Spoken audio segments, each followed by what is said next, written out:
Hello and welcome to 9 News Now. I'm Elizabeth Vowell with a look at your evening headlines. Baton Rouge police are looking into a suspected armed robbery that turned into a shooting. This happened on Annette Street around 1 o'clock this afternoon.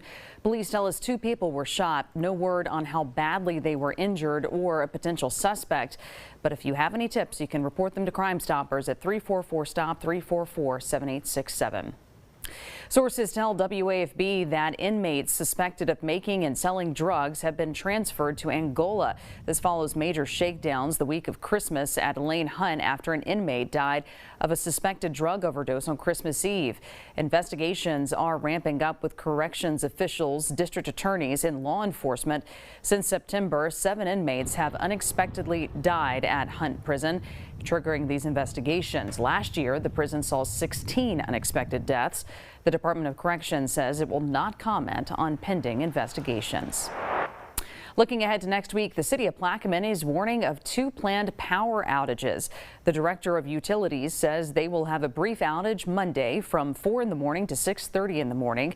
Another outage is planned for Wednesday night from 10 to midnight. City officials say the outages are necessary so their crews can do maintenance at the electric substation. Baton Rouge Mayor President Sid Edwards says we could solve a big blight problem in the city by taking notes from Detroit.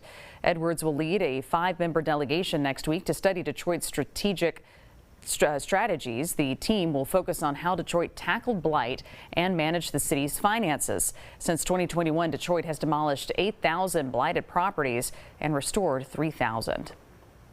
Ole Miss is moving on in the college football playoffs, which means LSU could still be on the hook for millions in postseason payouts. The Tigers' new head coach will receive another $500,000 after the Sugar Bowl win over Georgia.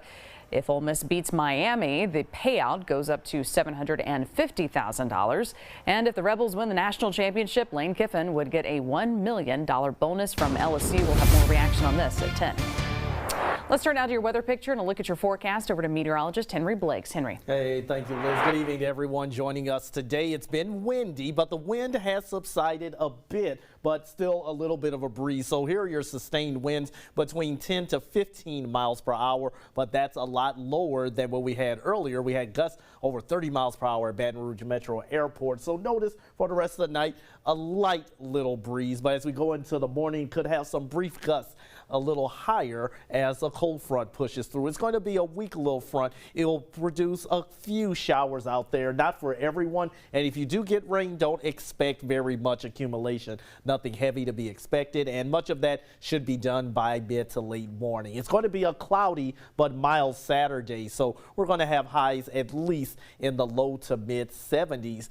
Even behind that cold front, not much is going to change for Saturday, and that's because the colder air is going to be a little bit slow on getting here. So don't cancel any plans for the weekend. Overall, things are looking good, but watch what happens Sunday. That's when the cooler air finally makes its way into the deep south. It's going to be a chilly Sunday morning, lows starting out in the 40s, and then we only have highs in the 60s instead of those 70s and 80s we've been seeing for quite some time. High pressure brings in that northerly wind and gives us some much cooler air for the second half of your weekend. So here's your weekend forecast. We go from 76 and mild on Saturday down to 67 and cool for Sunday in the Baton Rouge area, but at least it's going to be sunny, so a beautiful way to end the weekend. Looking dry and warm through the first half of next week. You'll notice that we will have highs in the mid, maybe some upper 70s by next Wednesday and Thursday.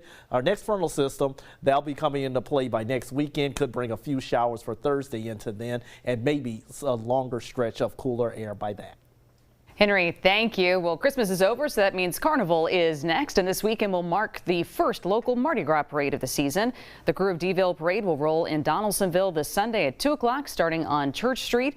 Organizers say float riders will start throwing beads at Marchand Drive. The parade will end on Railroad Avenue, and you may get lucky and catch one of the Crew's signature Mardi Gras ducks. Friends, that'll do it for your quick look at your headlines this evening. Please join us on 9 News at 10 on WAFB at the top of the hour. We'll see you then. Good night.